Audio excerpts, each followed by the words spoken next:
Bismillahirrahmanirrahim. Assalamualaikum warahmatullahi wabarakatuh. Bagaimana kabar Anda sekalian? Semoga pada kesempatan kali ini semua tetap semangat mengikuti pembelajaran PHI bersama Ustadz Amrin. Nah, anak-anak sekalian, pada hari ini kita akan bersama-sama belajar tentang materi beriman kepada kitab Allah Subhanahu wa taala. Nah, tujuan pembelajaran kita pada hari ini adalah yang pertama, meyakini bahwa Allah Subhanahu wa taala menurunkan kitab-kitabnya kepada para rasulnya. Tujuan yang kedua, menjelaskan kitab-kitab Allah yang diturunkan kepada rasulnya. Dan yang ketiga, menjelaskan Al-Quran sebagai kitab Allah yang diturunkan kepada Nabi Muhammad SAW. Tujuan yang keempat adalah memiliki sikap yang benar sebagai orang yang beriman kepada kitab-kitab suci yang diturunkan kepada para rasul. Baik, Ananda sekalian. Nah, beriman kepada kitab suci ini menjadi rukun iman yang harus ada pada setiap manusia yang beriman kepada Allah Subhanahu wa taala. Di iman kepada kitab juga merupakan salah satu rukun iman. Nah, setiap rasul yang Allah Subhanahu wa taala utus ke muka bumi ini membawa ajaran yang pada intinya hanya dua, yaitu menyampaikan ajaran tauhid, yaitu mengesahkan Allah Subhanahu wa taala, hanya menyembah kepada Allah Subhanahu wa taala.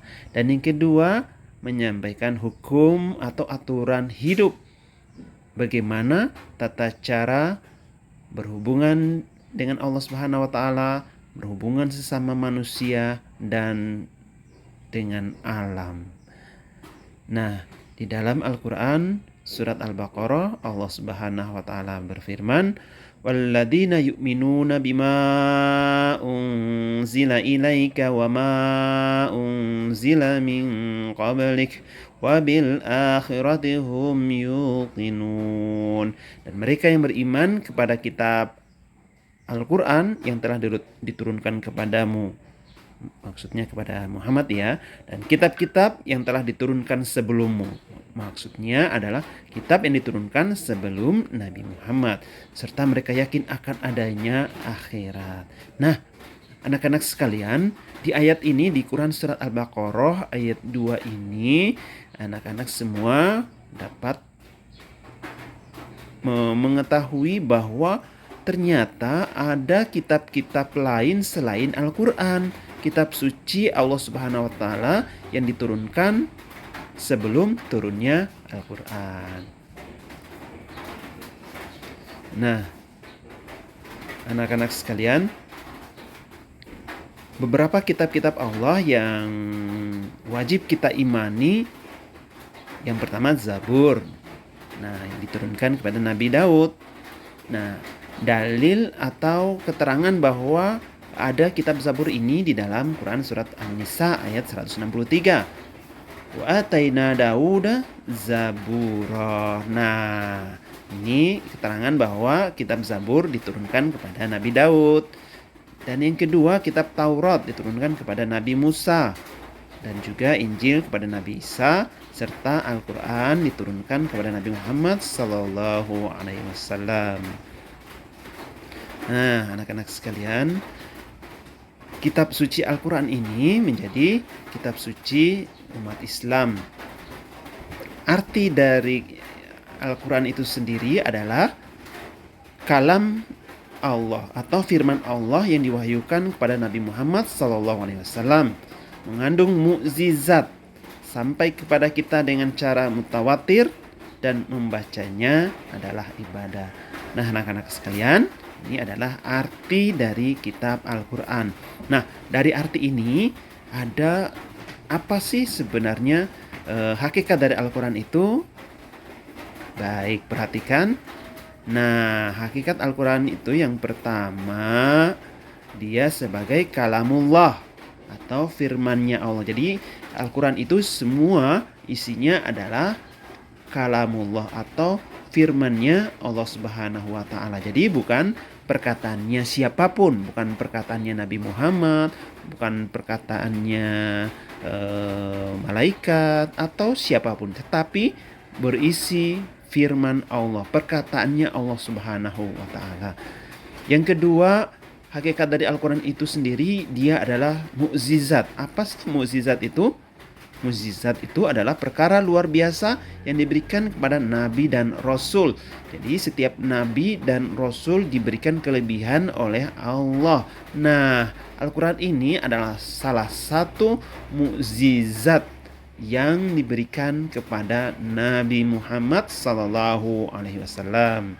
Nah, yang ketiga, Al-Quran itu sampai mutawatir ya. Al-Quran itu diriwayatkan oleh banyak orang. Jadi tidak ada yang bisa memalsukan Al-Quran itu. Karena ketika ada satu yang salah, pasti yang lain akan memperbaikinya. Maka dikatakan Al-Quran itu sampai kepada kita dengan cara mutawatir atau diriwayatkan oleh banyak orang. Oke, yang berikut, membaca Al-Quran itu merupakan ibadah.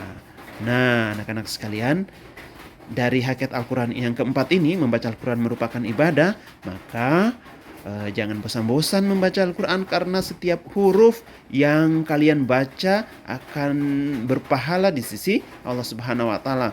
Kalian mengulang-ulang hafalan, memurojaah, nah semuanya itu berpahala. Jadi semakin banyak diulang, semakin banyak dimurojaah, semakin banyak pula pahala yang kalian dapatkan. Begitu ya anak-anak sekalian.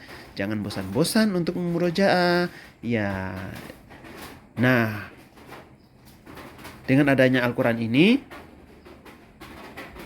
menjadikan diri kita sebagai orang yang memiliki kepercayaan diri. Percaya diri sebagai seorang muslim. Kenapa? Karena kita memiliki kitab suci Al-Quran, sehingga kita tidak akan tersesat. Ingat, ketika kita senantiasa berpedoman kepada Al-Quran, kita tidak akan tersesat. Nabi Muhammad SAW dalam sebuah hadis menyatakan, selama kalian berpegang kepada dua perkara, yakni kitab Allah dan sunnah, maka kalian tidak akan tersesat selama-lamanya. Nah, yang kedua, yakin dan percaya bahwa jalan hidup menjadi terang benderang ketika kita berpedoman kepada Al-Quran. Jadi dengan beriman kepada kitab suci yang Allah turunkan, yakni kitab suci Al-Quran, menjadi orang yang senantiasa percaya diri sebagai seorang muslim, karena kita tidak akan tersesat. Kemudian jalan hidup kita terang benderang, semuanya sudah jelas, yang haram jelas, yang perintah jelas, yang wajib jelas, yang halal jelas, semuanya sudah jelas, semuanya terang benderang. Nah, tinggal bagaimana kita mau menjalaninya. Anak-anak sekalian, terima kasih atas perhatian. Cukup sekian. Terima kasih. Demikian. Billahi taufik wal hidayah. Wassalamualaikum warahmatullahi wabarakatuh.